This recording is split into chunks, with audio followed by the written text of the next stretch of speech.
Então, em primeiro lugar, eu queria agradecer mais uma vez o convite de estar aqui junto de vocês, né? Agradecer a toda a equipe aí da Residência do Centro Oftalmológico, uma honra estar aqui de volta. E nosso tema, então, são terapias alternativas no glaucoma. Nós sabemos aí, através de evidências científicas, que a pressão ocular é o único fator de risco controlável atualmente disponível para tratamento no glaucoma. E o tratamento do glaucoma pode ser feito, então, à base de colírios antiglaucomatosos, laser terapia ou cirurgia. Se a pressão ocular é o único fator de risco controlável para o glaucoma e nós temos meios disponíveis para efetuar esse controle, por que então discutirmos tratamentos alternativos? Há necessidade de estudar nesse tema porque 5 a 15% dos nossos pacientes buscam um tratamento alternativo para o glaucoma. Essa seleção normalmente é baseada em convicções pessoais, recomendações de terceiros e informações incompletas que os nossos pacientes obtêm na mídia. Então, os nossos pacientes vão procurar informações sobre a doença onde? Então, nos meios sociais, nas mídias sociais, no Fantástico, né?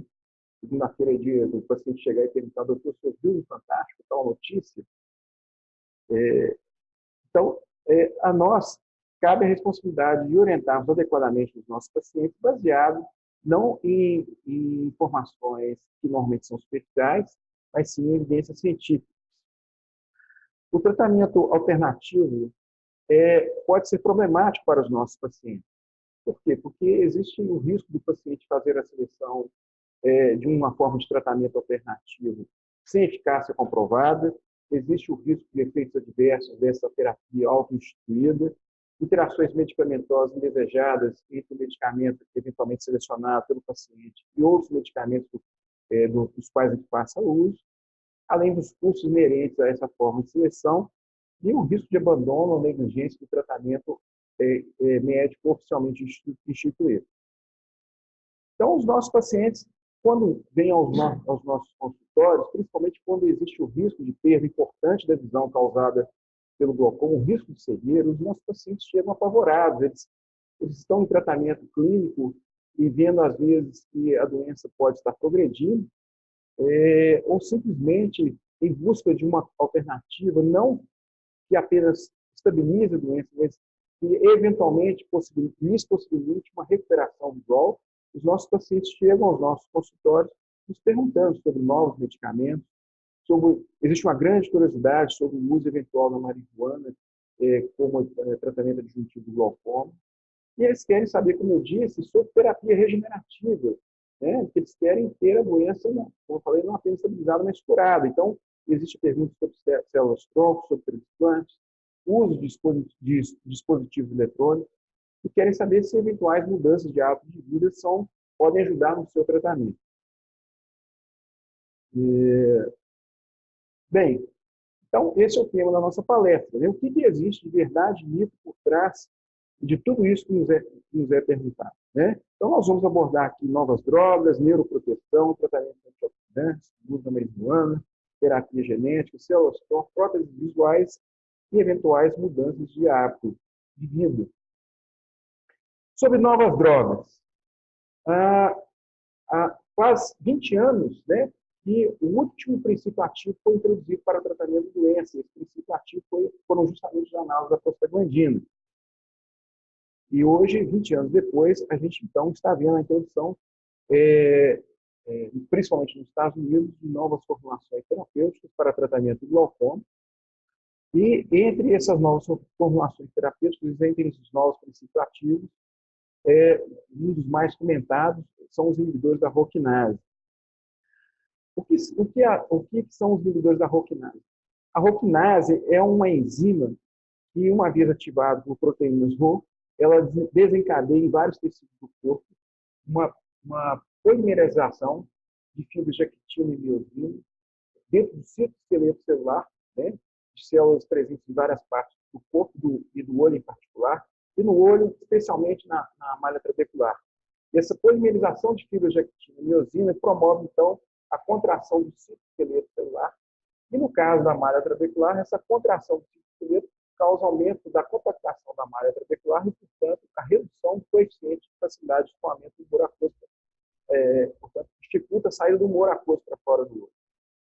E os inibidores da ROCnase, então, vão cortar esse circuito, vão bloquear o funcionamento dessas enzimas, dessas ROCnases, e ao fazerem esse bloqueio, eles vão desencadear justamente o mecanismo inverso, ou seja, vão aumentar a facilidade de saída do humor aquoso através da malha trabecular. Em outras palavras, eles vão promover o aumento da eficiência do trabeculado. Melhoram, então, eles vão agir como hipotensores oculares, justamente melhorando a malha trabecular e, portanto, facilitando o controle da pressão ocular pela via canalicular, que é a via convencional de saída do humor aquoso. Vocês podem ver aqui nessa fotografia, né? Nós temos aqui do lado esquerdo a malha trabecular de ratos, né, funcionando como controle, e podem observar aqui no slide da direita essa mesma malha trabecular depois de tratada por um tipo de inibidor da ROCnase. Observem como é que existe um certo aumento dos poros da malha trabecular, um relaxamento da malha trabecular, que, como eu disse, é provocado pela inibição da ROCnase e, portanto, por um relaxamento do citoesqueleto das células que compõem a malha trabecular. Nos Estados Unidos foi lançado o Netazurdil, cujo nome comercial é Ropressa 0,02%. Eu já adianto para vocês que eu não tenho nenhum interesse comercial, nada do que eu comentar aqui, é só para contextualização, né? O Ropressa é um medicamento que envolve uma associação de um inibidor da ROC com um transportador da noradrenalina. O inibidor da ROC, então, ele, como eu já falei, ele tem esse mecanismo de ação que eu já comentei. O inibidor dos transportadores de noradrenalina, por sua vez, promove uma ativação persistente de receptores alfa-2, né, já que a noradrenalina não mais se dissocia desse receptor, já que existe a inibição do transportador, dessa forma tendo uma ação similar à brimonidina. E além disso, né, por agir justamente sobre a inibição da ROC,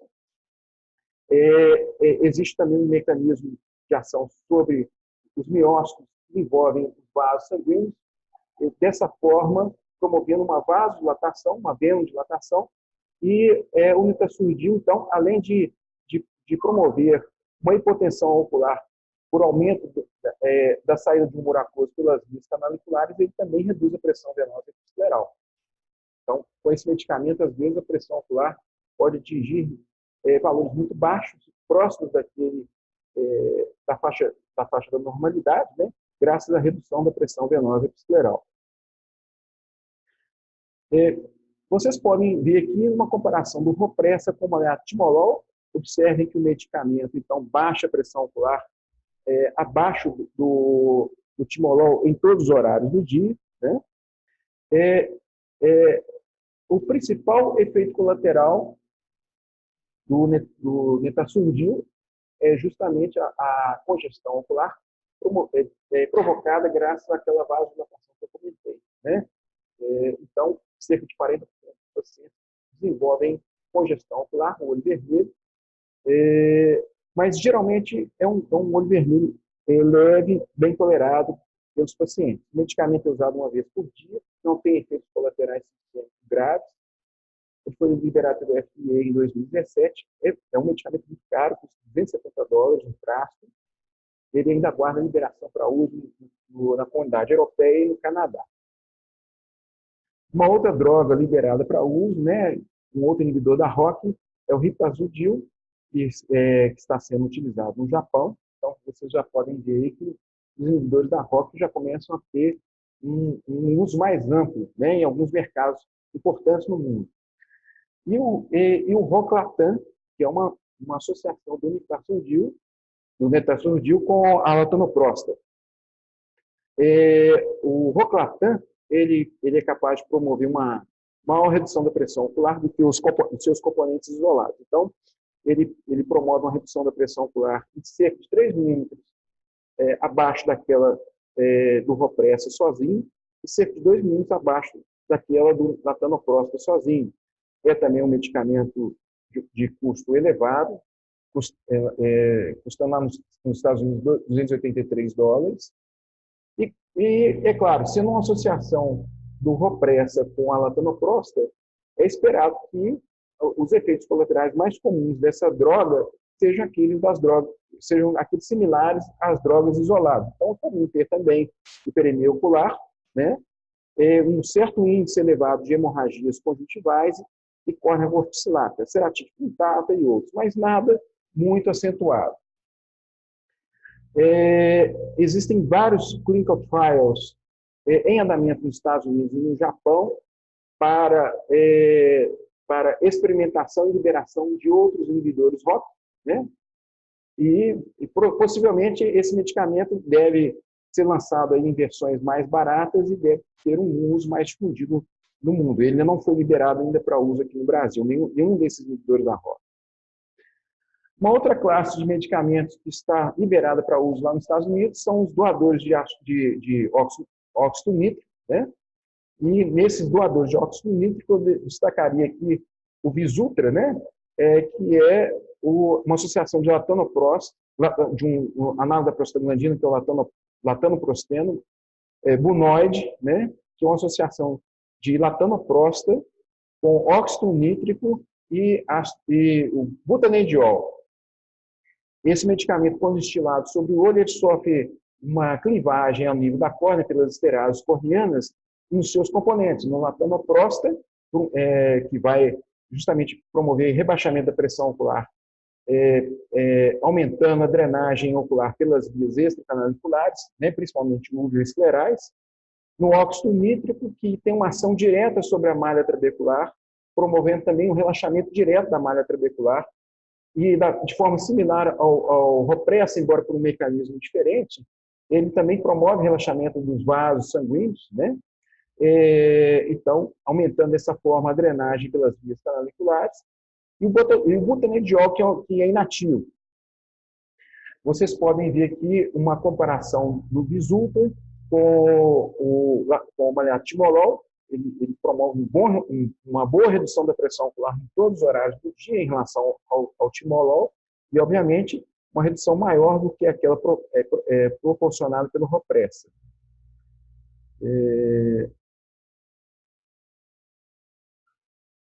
20% dos pacientes desenvolvem efeitos colaterais, que são aqueles próprios dos análogos da prostaglandina, principalmente, né, que são irritação ocular, hiperemia, pigmentação, e o preço dele é $200 lá nos Estados Unidos.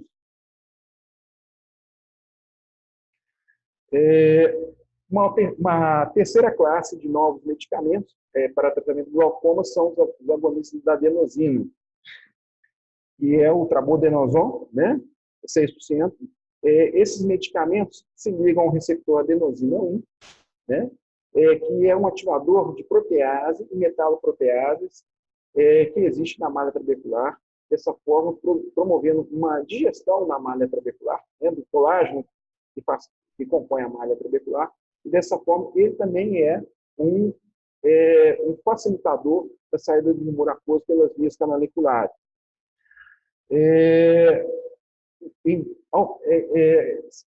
Embora os resultados com o tramodenosol tenham sido encorajadores inicialmente, quando esse medicamento progrediu para estudo de fase 3, ele não se mostrou um medicamento tão eficaz quanto nos ensaios primários, não apresentando uma eficiência hipotensora ocular muito maior que aquela do maleatimolol, e, portanto, esse medicamento foi recolhido e ele ainda vai ter que passar por estudos mais aprofundados antes de ser lançado oficialmente no mercado americano.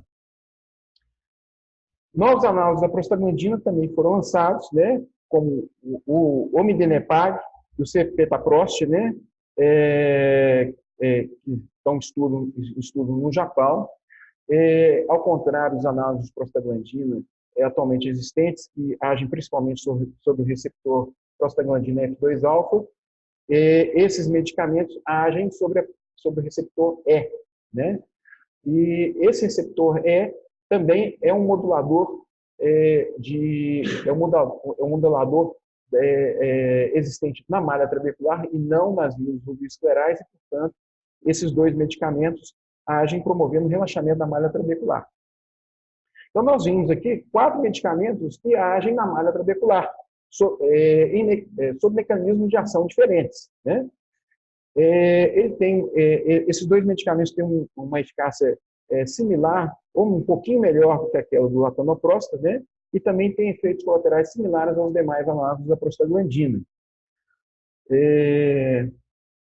E agora, mais recentemente, foram desenvolvidos alguns implantes para liberação lenta de medicamentos para serem empregados, principalmente entre aqueles pacientes que têm dificuldade para uso regular de colírios e hipotensores oculares, como pacientes idosos, pacientes que têm dificuldade econômica e outros, né?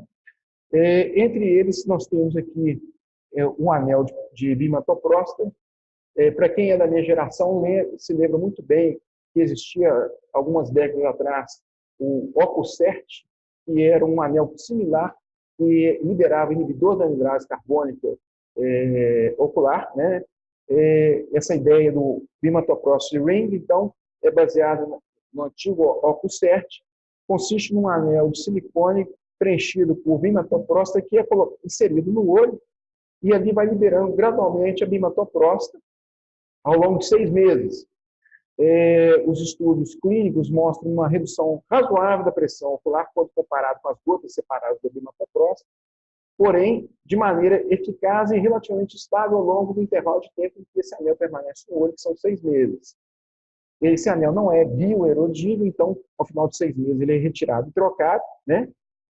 E, geralmente, esse anel é bem tolerado, não causa grandes efeitos colaterais, às vezes alguma irritação discreta, e vocês podem ver aqui, então, que ele permanece relativamente oculto no olho, parecendo só um cantinho nasal, porque devido à presença da carúncula e da prega semilunar.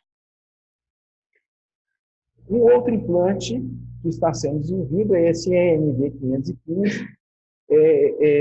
Esse implante é um implante bioerodível que é inserido, injetado na câmara anterior, onde ele vai liberando gradualmente a travoprosta, né, ao longo do período de 6 meses. Portanto, ele não precisa ser trocado porque ele vai sendo gradualmente decomposto, né? Os ensaios mostram uma redução de pressão ocular bastante similar àquele da latanoprosta e da bimatoprosta do timolol, tem asas no olho, por um tempo até maior um pouquinho, né? E não há efeitos adversos importantes. Ele foi desenvolvido na forma de um injetor, né? E observem que existem 2 tamanhos do medicamento para ser injetado dentro do olho, né? E, até o momento, resultados promissores. Um terceiro sistema de liberação lenta de hipotensores oculares é esse da Glaukos, que é o iDose. Ele é baseado justamente no iStent. Vocês podem ver que existe ele é introduzido no olho da mesma forma que o iStent, e existe um reservatório e ele vai sendo liberado gradualmente dentro do olho. O medicamento que é utilizado no iDose é a travoprosta, e, ao contrário dos demais, ele tem que ser trocado periodicamente. Então, a cada 6 meses, você tem que fazer uma cirurgia e retirar do insert e troca por um novo insert. E a laboratório Allergan desenvolveu também um implante similar, que é o bimatoprost SR, né? Também biodegradável, com liberação lenta por 6 meses. Ele tem uma eficácia bastante similar àquele do colírio, embora o paciente que receba o bimatoprost SR tenha uma incidência um pouquinho maior de efeitos colaterais, geralmente leves, que são caracterizados principalmente pela hiperemia ocular. E, finalmente, o plug canalicular, né, que é um plug de hidrogel que vai sendo decomposto lentamente, ele é introduzido no canalículo inferior, vai sendo decomposto e vai liberando a travoprosta por 90 dias. também de uma forma bastante estável e permitindo a substituição do colírio pelo implante. Bem, como comentei, né, existe uma grande curiosidade a respeito dos nossos pacientes a respeito do uso terapêutico da marihuana, né? A marihuana, como vocês sabem, tem algumas indicações medicinais. Ela já é utilizada para tratamento de sintomas graves decorrentes de quimioterapia, como náuseas, vômitos incoercíveis e perda de peso, para tratamento da dor provocada por cânceres muito avançados, tratamento de doenças musculoespásticas, tratamento de epilepsia, distúrbios do humor, né?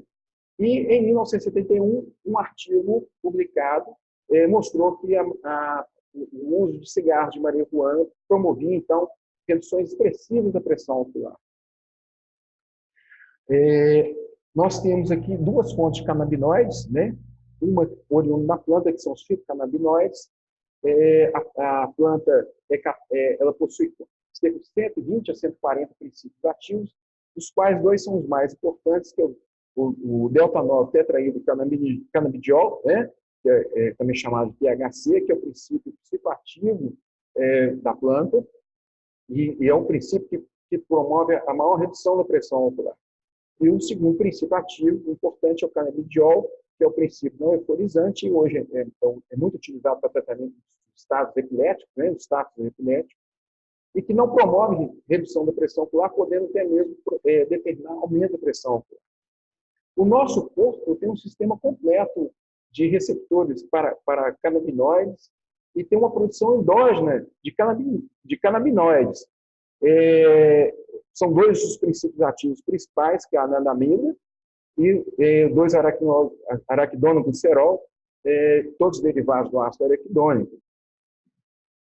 E receptores para os canabinoides existem no corpo inteiro, mas principalmente no encéfalo, que é responsável pelos efeitos terapêuticos e psicoativos principais da droga. E no olho existem receptores para o canabidiol e derivados em várias partes do globo ocular, mas principalmente a retina, o músculo ciliar, o trabeculado escleral e o canal de Schlenk. Né? Os canabinoides no corpo são responsáveis pelo controle e regulação da dor, movimento e memória, além do humor, né? E o principal receptor para canabinoides no corpo são os receptores CB1 e, embora nós também tenhamos os receptores CB2, o THC, ele, como eu falei, ele é um medicamento que promove a maior redução da pressão ocular. Ele se liga principalmente aos receptores CB1. Esse mecanismo de redução da pressão ocular não é muito bem conhecido. Durante algum tempo, cogitou-se que a ação redutora da pressão ocular fosse central, ou seja, a nível encefálico. Depois, com o descobrimento desses receptores CB1 ao nível da malha trabecular e do músculo ciliar, chegou-se à conclusão que o mecanismo de redução da pressão ocular parece ser um mecanismo combinado, em parte por redução da pressão ocular ao nível do corpo ciliar, e em parte por aumento da drenagem da pressão aumento da drenagem do humor aquoso também pelas vias canaliculares. Foram testadas várias formas de administração do THC, né, sendo que algumas são eficazes, outras não. As formas eficazes são principalmente pelo uso inalatório, pelo uso oral, através de comprimidos, pelo uso endovenoso, sendo que a forma sublingual e a forma tópica não se mostraram eficazes. A forma tópica ela é ineficaz porque o medicamento não apresenta boa absorção ocular, só 10% do medicamento destilado é absorvido pelos olhos, e também porque o medicamento, quando testado por uso tópico, mostrou-se extremamente irritativo para a superfície ocular. O princípio ativo o canabidiol, né, que é aquele utilizado para tratamento da epilepsia, ele se conecta principalmente a receptores CB2, e existe controvérsia sobre a eficácia desse princípio ativo sobre pressão ocular. Existem trabalhos mostrando que o medicamento pode não produzir nenhum efeito protetor, e outros mais recentes mostrando que, na verdade, ele antagoniza o efeito do THC, promovendo bloqueio da ação do THC e elevação da pressão ocular. Bem, os canabinoides acabaram sendo abandonados como tratamento do glaucoma, porque produzem muitos efeitos colaterais, sobretudo nos pacientes idosos, que são a grande maioria dos nossos pacientes portadores de glaucoma. Entre os principais efeitos colaterais estão esses aqui: palpitação, ansiedade, alterações psicológicas, hipotensão, sendo que essa hipotensão arterial pode ser de tal magnitude que pode desencadear risco de insuficiência coronariana e IAM, infarto agudo do miocárdio dos pacientes, ou mesmo risco de AVC. E ela também pode ser importante o suficiente para produzir redução da pressão de perfusão ocular, dessa forma, sendo contraproducente para o tratamento do glaucoma. Baixa pressão, mas pode baixar tanta pressão de perfusão ocular que pode causar um glaucoma até de pressão normal nos pacientes. Como eu falei, alguns princípios ativos podem elevar a pressão ocular em vez de reduzi-lo, e principalmente pelo risco de dependência. Vocês podem ver aqui que a marihuana tem um risco não desprezível de desenvolvimento de dependência. De tal maneira que a marihuana hoje ela é formalmente contraindicada pela Academia Americana de Oftalmologia para o tratamento do glaucoma. Bom, isso posto, né, nós vimos aqui as formas de tratamento alternativos que nós teríamos para rebaixamento da pressão ocular. Nós vamos começar, então, a abordar agora algumas formas de tratamento que se destinam não agora mais a reduzir a pressão ocular, mas sim a tratar as células que são essencialmente destruídas no glaucoma, que são as células ganglionares da retina, e, eventualmente, não só a tratar e recuperar essas células, mas promover a sua recuperação. Nessa vertente de tratamento, nós temos aqui os tratamentos neuroprotetores. O que é tratamento neuroprotetor? Neuroproteção foi uma forma de tratamento muito comentada aí no final da década de 90, início da década de 2000. Eu mesmo escrevi um artigo sobre isso para o Arquivo Brasileiro de Oftalmologia. Caiu em desuso em certo tempo e agora voltou com toda a força, graças a estudos em animais de experimentação mais elaborados que estão sendo conduzidos e estão levando ao desenvolvimento de novas drogas neuroprotetoras. Então, o que é a neuroproteção? A neuroproteção é uma forma é um princípio de tratamento que visa, então, a evitar que aquelas células ganglionares da retina, inicialmente lesadas, mas ainda não destruídas pelo glaucoma, possam ser protegidas dos efeitos deletérios da doença e serem não apenas protegidas, mas resgatadas e devolvidas à sua funcionalidade, evitando que a morte dessas células amplifique o efeito deletério do glaucoma.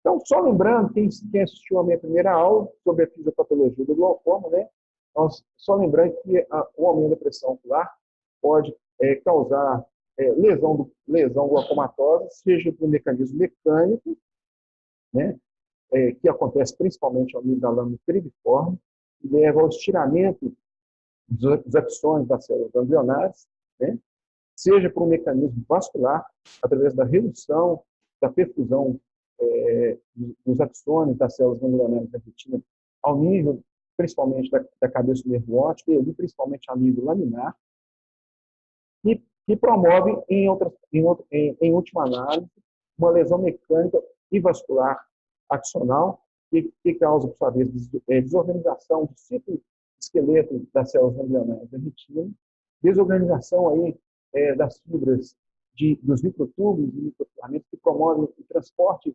de fatores neurotróficos pelo axônio, né, e com a consequente interrupção do fluxo axoplasmático, desorganização mitocondrial, com interrupção do fornecimento de energia e consequente colapso metabólico das células ganglionares da retina. Todos esses mecanismos levando, em última análise, a uma degeneração das células ganglionares da retina com apoptose celular, né? Vocês se lembram dessa eletromiocografia que eu mostrei na minha primeira aula, comprovando esses efeitos? Vocês podem ver que esses aqui são os axônios das células ganglionares da retina, né, de animais de experimentação, observem um intenso edema causado pela interrupção do fluxo axoplasmático ao nível desses axônios, edema e desorganização das mitocôndrias, desorganização das fibras de microtúbulos e microfilamentos axonais, todos já alterações decorrentes da lesão glaucomatosa a nível celular. Então, o que acontece com aquelas lesões provocadas pelo glaucoma sobre um grupo de células ganglionares da retina? O que acontece com essas células e com as células vizinhas? Ora, as células diretamente lesionadas, né, elas promovem, então, elas sofrem, então, essas alterações, esse colapso metabólico promovido pela desorganização mitocondrial, elas sofrem, então, interrupção do fluxo axoplasmático, com interrupção da chegada de fatores neurotróficos, né? E, então, quando a célula ganglionar da retina entra em processo degenerativo, o que acontece? Ela promove uma liberação maciça dos seus neurotransmissores para o espaço extracelular, causando, então, inflamação nos tecidos circunvizinhos, isquemia, né? Há também uma liberação maciça aí de íons óxidos, superóxidos, provenientes da mitocôndria para o espaço celular, né? Causando uma que a gente chama de excitotoxicidade intercelular. E a liberação maciça desses íons óxidos e superóxidos, a liberação maciça desses neurotransmissores, a isquemia, bem como a deprivação de fatores neurotróficos e ativação das células gliais, vai fazer com que haja, então, uma lesão nas células ganglionares da retina que não tinham sido insultadas ainda pelo aumento da pressão ocular, dessa forma potencializando o efeito deletério do glaucoma sobre o tecido circunvizinho. Então, estratégias estão sendo desenvolvidas justamente para cessar, bloquear esse efeito e, dessa forma, proteger as células ainda não machucadas pelo glaucoma desse efeito e, dessa forma, determinar o resgate dessas células. Então, como é que vai ser feito? Quais são as estratégias que nós podemos empregar para promover o neuroresgate das células ainda não lesionadas pelo glaucoma? Nós podemos, então, administrar fatores neurotróficos, fatores de crescimento celular, podemos dar antioxidantes, podemos inibir genes que promovem a apoptose, estimular genes que promovem a regeneração celular, e por aí vai. Então, nós vamos, então, estudar alguns desses mecanismos que estão sendo desenvolvidos atualmente, né? Então, como eu comentei, quando há lesão celular, há lesão a liberação de aminoácidos excitatórios por parte das células ganglionares da retina, e o principal neurotransmissor liberado maciçamente no meio extracelular é o glutamato, que promove todas essas alterações no meio extracelular que vão lesionar as células circunvizinhas. Acontece que o glutamato, em doses normais, ele é um neurotransmissor, então ele é liberado pelas células ganglionares ao nível das placas sinápticas, e ele vai se ligar, então, a esse receptor chamado NMDA, e quando ele é liberado fisiologicamente, ele desencadeia uma série de mecanismos de ação fisiológicos que promovem a neurotransmissão de um neurônio a outro. Mas, como eu disse, quando liberado em doses excessivas, ele causa, desencadeia mecanismos intracelulares que promovem degeneração e morte celular. Então, uma das formas que nós temos de bloquear esse mecanismo, quando o glutamato é liberado em doses maciças no meio extracelular, é bloquear o seu receptor NMDA. Isso pode ser feito através de uma droga chamada memantina, que é um inibidor, inibidor bloqueador do receptor NMDA. A memantina ela é utilizada com sucesso parcial no tratamento de doenças degenerativas no encéfalo, como a doença de Alzheimer, e modelos animais sugeriam, então, o uso da memantina justamente para o tratamento do glaucoma. Então, a memantina foi passando de fase, mas, infelizmente, né, quando chegou em estudo de fase 3, chegou-se à conclusão que o medicamento, embora fosse promissor em modelos animais, em seres humanos, a memantina não mostrou resultados superiores ao placebo para a neuroproteção em pacientes glaucomatórios. Então, ela não está aprovada para uso, né? Antioxidantes, como eu falei, a lesão celular libera uma série de agentes oxidativos no meio extracelular. Esses agentes oxidativos podem causar lesão do DNA nuclear e mitocondrial, pode causar lesão do sistema de membranas lipídicas, que são as membranas mitocondriais e celulares, lesão da produção de proteínas intracelulares, né? E aquele mecanismo de oxidação que eu mencionei, que existe no glaucoma e que promove a expansão dos efeitos do glaucoma sobre as células ainda não atingidas pela doença. Acontece que o nosso organismo já tem um sistema de antioxidantes natural, né? Esses antioxidantes que protegem, que neutralizam esse estresse oxidativo, são múltiplos, mas existem 3 que são os mais importantes, que são o sistema da glutationa, o sistema da superóxido desmutase, o sistema da catalase, cada um deles com uma função específica, como, por exemplo, a glutationa é um grande pelador de radicais livres. A superóxido desmutase, ela converte íons superóxidos, que são muito citotóxicos, em peróxido de hidrogênio, que, por sua vez, é quebrado pela catalase em água e oxigênio. Então, o segredo dos antioxidantes pode ser justamente estimular esses 3 sistemas antioxidativos, porque se nós formos capazes de estimular esses 3 sistemas antioxidativos, nós vamos, então, inibir o efeito que os oxidantes têm sobre as células ganglionares da retina. E justamente nesses termos foram pesquisados aí uma série de antioxidantes que agem ou de forma direta sobre esses agentes oxidativos ou pela estimulação de um daqueles mecanismos que eu comentei com vocês, né? Então, foram estudados aí vitamina E, carotenoides, a croxina, que é um princípio ativo existente no açafrão, a brimonidina, o ginkgo-biloba e também o timolol e a doçolamida, que por diversos mecanismos de ação mostram alguma neuroproteção, seja em estudos laboratoriais, seja em ensaios clínicos, mas não existem ainda evidências científicas fortes o suficiente para apoiarem o uso de qualquer um desses elementos aqui como agentes antioxidantes eficazes para o tratamento do glaucoma pela via antioxidativa. Mas vocês podem ver aqui que existem múltiplos ensaios clínicos, né, visando a desenvolver algum sistema antioxidativo eficaz para uso clínico. Então, é uma vertente de investigação científica que é promissora, mas ainda não oficialmente liberada para tratamento do glaucoma. Bem, aí caímos na terapia genética. Em que consiste a terapia genética? A terapia genética consiste na utilização de vetores virais, por exemplo, adenovírus ou vírus da herpes, que são nos quais você remove o DNA ou RNA do vírus e introduz dentro desse vírus algum princípio ativo inoculado dentro das células ganglionares da retina, vai promover o restabelecimento metabólico ou genético dessa célula, dessa forma, reativando o funcionamento dessa célula.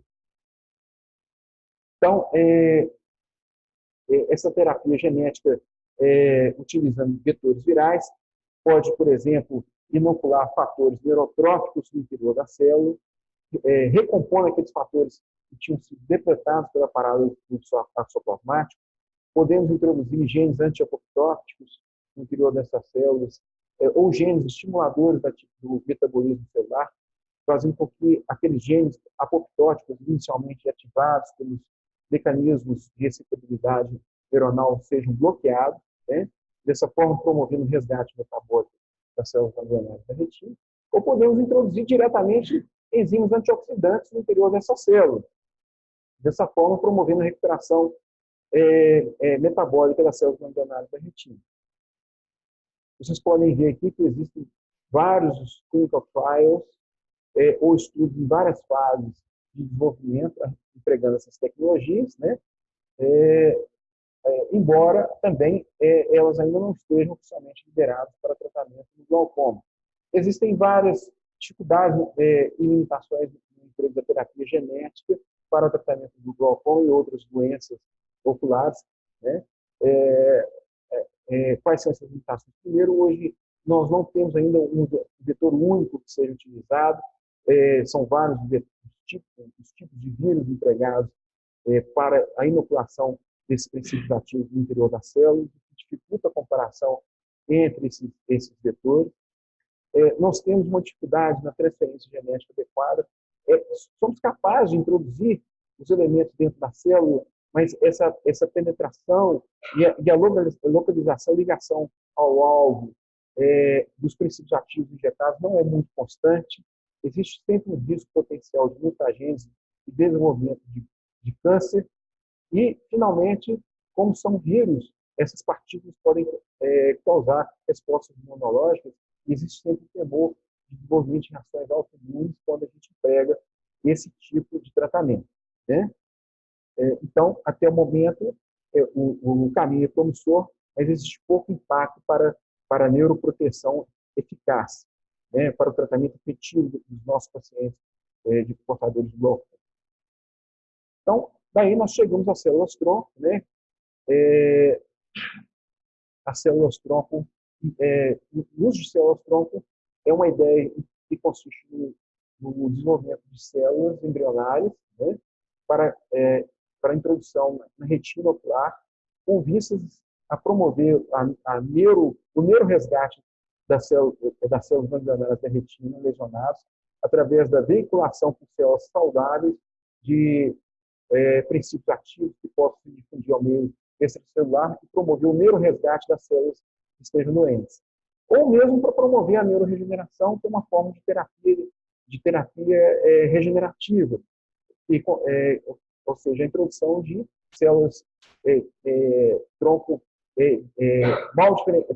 ainda em processo de diferenciação para promover a recuperação e recomposição do tecido lesionado pelo glaucoma, no caso, as células ganglionares da retina. Um pouquinho sobre esse tratamento de neuroregeneração e neuroresgate. As células que são eventualmente introduzidas no olho, elas têm que ter pré-requisitos para evitar problemas, né? Então, elas devem, as células-tronco que eventualmente forem introduzidas no olho, elas têm que se diferenciar até próximas ou exatamente no nível de células ganglionares da retina. Essa diferenciação tem que ser uma boa diferenciação genética, enzimática, metabólica, de membranas, etc. Né?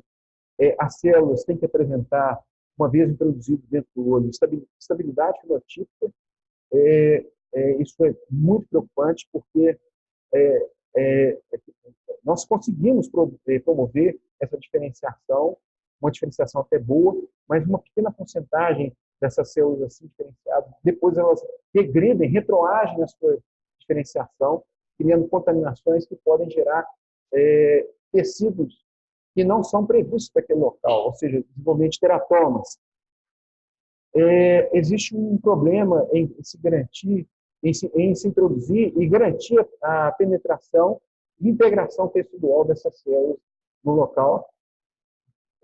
Essas células, às vezes, são introduzidas, elas proliferam e até se integram ao tecido retiniano, mas depois, devido a uma reação inflamatória local, elas podem ser destruídas pelo sistema imunológico do organismo e, na maior parte das vezes, alguns meses depois da introdução dessas células, elas deixam de serem detectadas no tecido retiniano. Então, a grande dificuldade que existe na terapia genética ocular é garantir, então, a estabilidade e presença dessas células a longo prazo no tecido retiniano.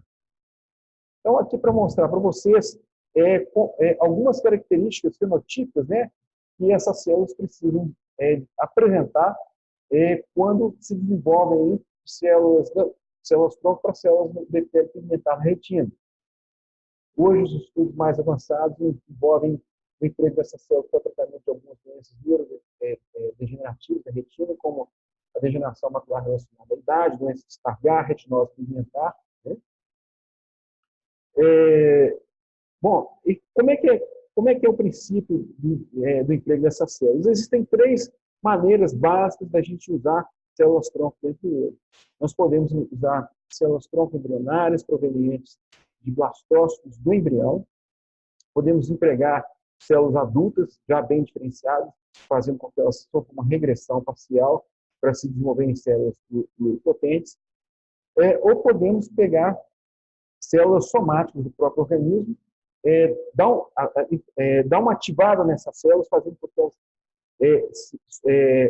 retroajam no seu desenvolvimento, voltem a ser células embrionárias, pluripotentes, depois que essas células atingem a fase de pluripotencialidade, então elas vão se desenvolver em tecido específico.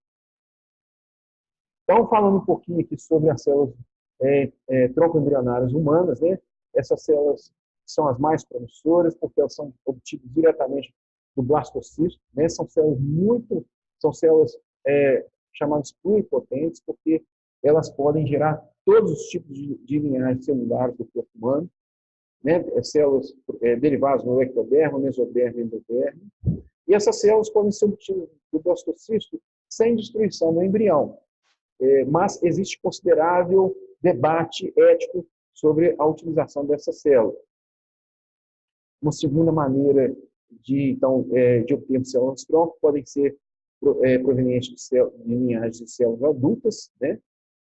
Essas células adultas são células multipotentes, ou seja, elas não partem da pluripotencialidade, elas partem desse ponto aqui para frente. Então, o que é uma célula multipotente? Ela é uma célula que gera uma linhagem celular específica. Por exemplo, no caso do olho humano, né, um progenitor retiniano ele pode gerar fotorreceptores, células bipolares e células ganglionares, mas não é capaz de desenvolver células corneanas.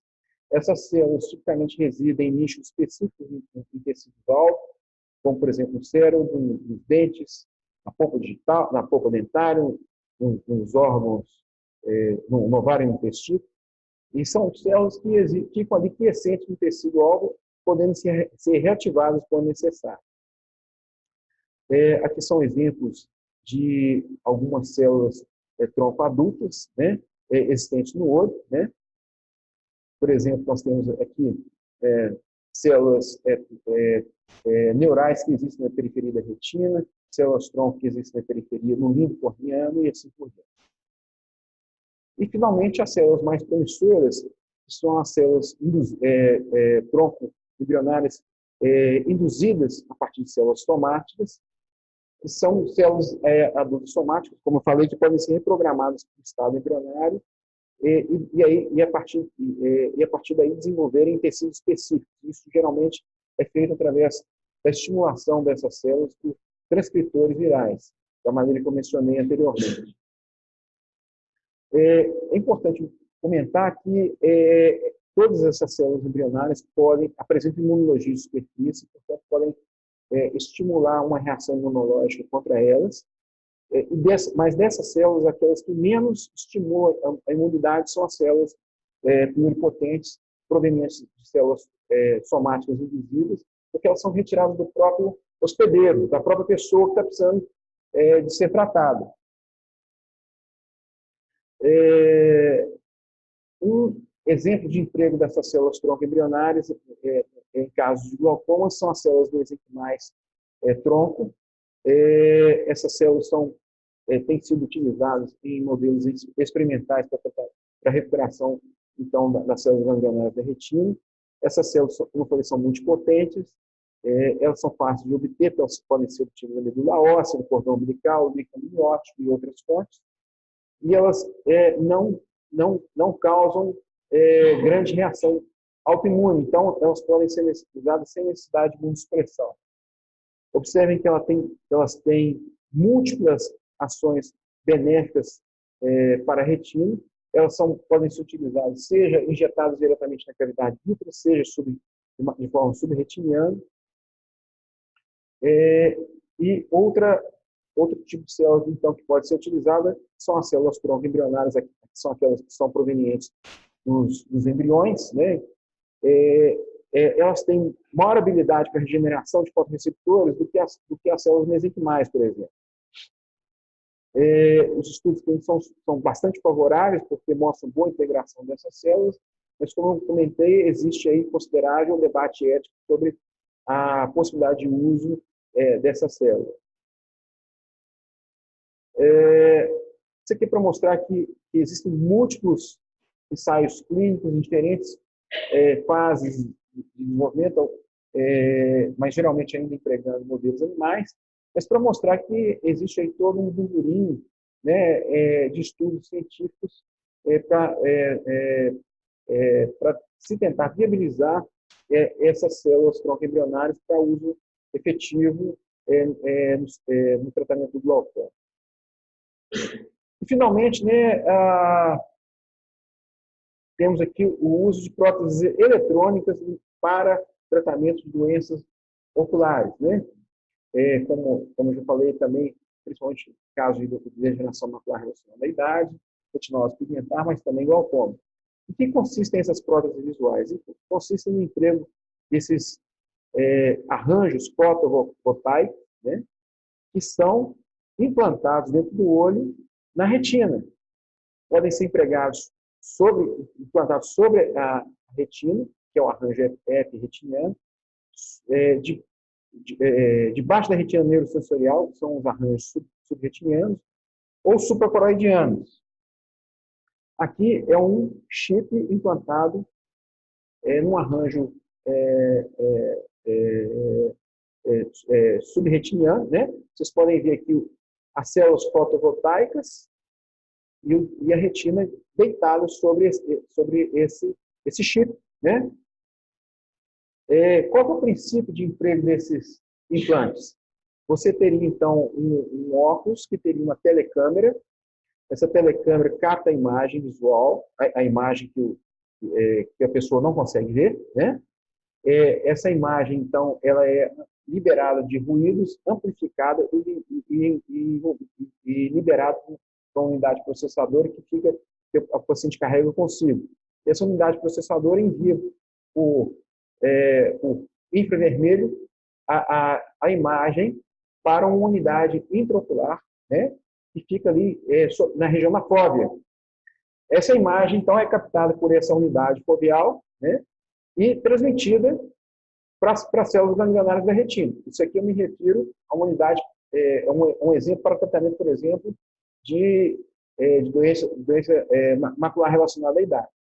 Então, pressupõe, então, a preservação das células ganglionárias da retina e a lesão existente aqui ao nível das células pigmentadas, das células epitelio-pigmentadas da retina e dos fotorreceptores. Então, essa unidade, então, substituiria os fotorreceptores e, a partir do momento que a imagem é encaminhada para essa unidade receptora localizada aqui na fóvea, ela libera, então, impulsos elétricos que são encaminhados para as células ganglionárias da retina e dali chegam ao cérebro.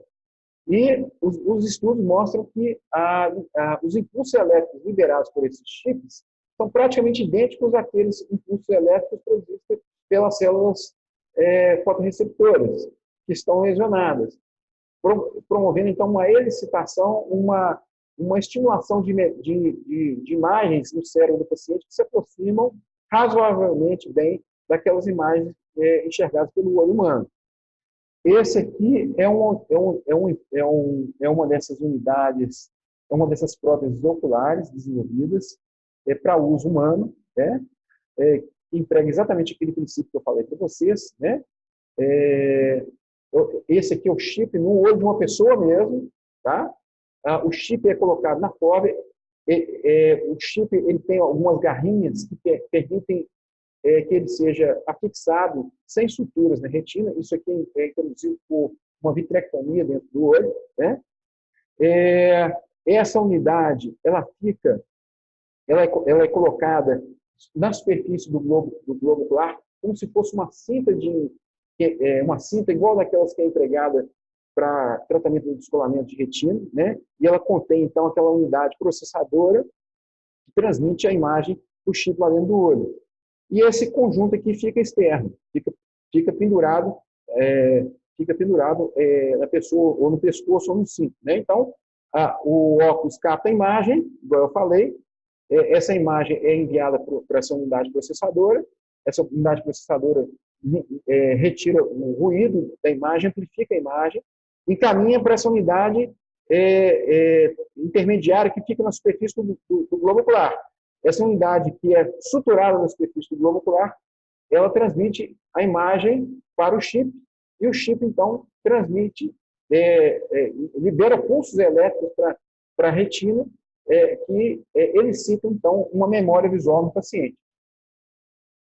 Esse chip aqui, então, é um chip que foi desenvolvido nos Estados Unidos.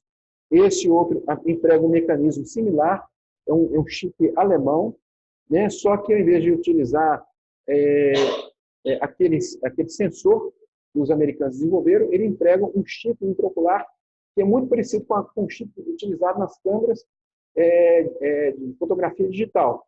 O resto é tudo igual. Observe que esse chip aqui, você tem um fio que é conectado ao chip, então a imagem chega ao chip e através de um fio que é exteriorizado pela órbita até a superfície do corpo humano e é conectado a essa unidade externa aqui.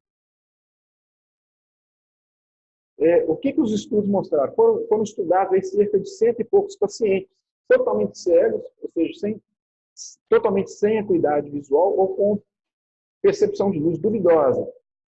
E quais foram os resultados obtidos com essas próteses oculares? Os pacientes foram capazes de obter uma visão equivalente a 20 mil ou pior, que é uma visão de vulto. Para quem não estava enxergando nada, isso aqui é alguma coisa, né? Isso permitiu aos pacientes obterem alguma sensação de orientação e movimentação. Por exemplo, esses pacientes eram capazes de perceber o vulto de um obstáculo ao longo do caminho do seu deslocamento, né? Eram capazes de manuseio grosseiro de objetos, né? Capazes de andarem com razoável precisão. E o principal é que, depois de 7 anos de estudo, esses implantes foram bem tolerados. O principal efeito adverso observado com esses implantes foram erosões e deiscências, já que esses implantes eram colocados ou dentro do olho na superfície ocular, como eu mostrei no caso do chip americano, no caso do chip alemão, com aquele fio exteriorizando.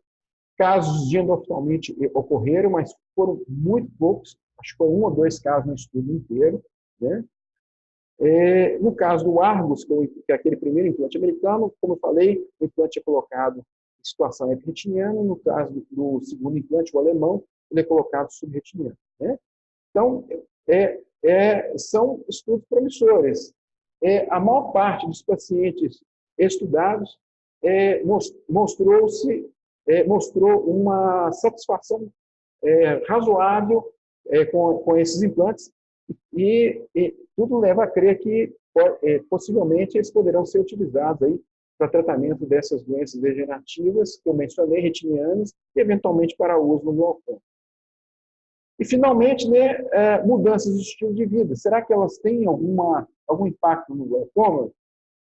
Então, nós sabemos que existe uma série de atividades rotineiras, né, que podem aumentar ou baixar a pressão ocular. Por exemplo, o consumo de café pode elevar a pressão ocular, o uso de instrumentos de sopro pode levar à pressão ocular, o exercício físico em pacientes habituais pode baixar um pouco a pressão ocular.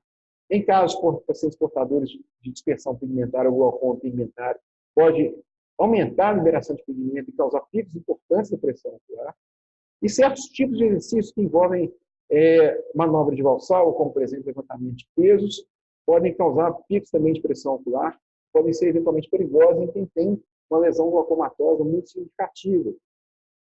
E no caso do yoga, que foi que me foi perguntado, né? Existem vários trabalhos mostrando que certas posições do yoga que envolvam o uso da posição inversa, pode causar elevação importante da pressão ocular e, portanto, devem ser evitados em pacientes portadores de glaucoma. Com relação à alimentação e outros hábitos de vida, não existe aí nenhuma recomendação oficial de mudança de hábito de vida, porque geralmente esses pequenos procedimentos aí que têm algum impacto sobre o glaucoma são passageiros, não parecem causar um risco maior de lesão visual no paciente de glaucoma, então não existe uma orientação específica a ser dada aos nossos pacientes em relação à mudança de hábito. Então, é isso que nós tínhamos a dizer. Agradeço a atenção de todos. Nós vimos aí que existe alguma coisa de cunho prático já em aplicação no glaucoma, como aquelas novas drogas. Existe muito folclore a respeito de tratamento do glaucoma. Existem várias linhas de tratamento que são ainda eminentemente experimentais, mas são muito interessantes, né? E acho que, com base no que foi comentado aqui, da próxima vez que os nossos pacientes nos perguntarem sobre, doutor, você ouviu no Fantástico? Né? A gente vai ter alguma coisa concreta para dizer, né? A gente fala assim, não, isso não funciona, né? A gente fala mais na ignorância do que na sabedoria, né? Então, agora a gente já pode orientar, né? Sou muito perguntado, né? E a minha estratégia, só para dar uma encerrada aqui com a minha estratégia pessoal, eu acho, gente, que principalmente aqueles pacientes que se apresentam assim, já intensamente limitados pelo glaucoma, a gente nunca deve remover a esperança do paciente. Até porque a medicina, às vezes, geralmente ela caminha passos muito lentos, né? Como dizia o meu tio que é advogado, ele falava que a justiça é lenta para ser justa. E a medicina é lenta para não errar, ou para errar menos, né?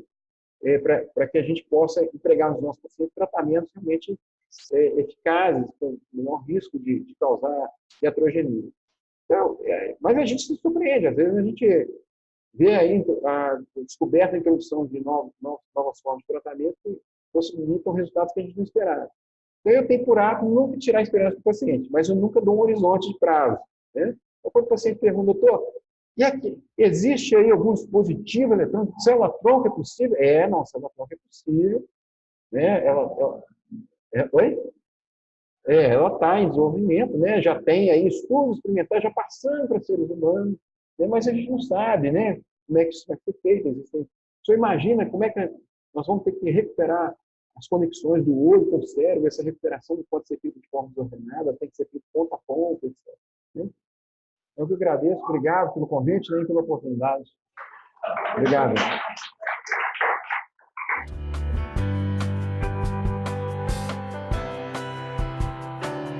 Centro Oftalmológico de Minas Gerais, ampliando visões desde 1968.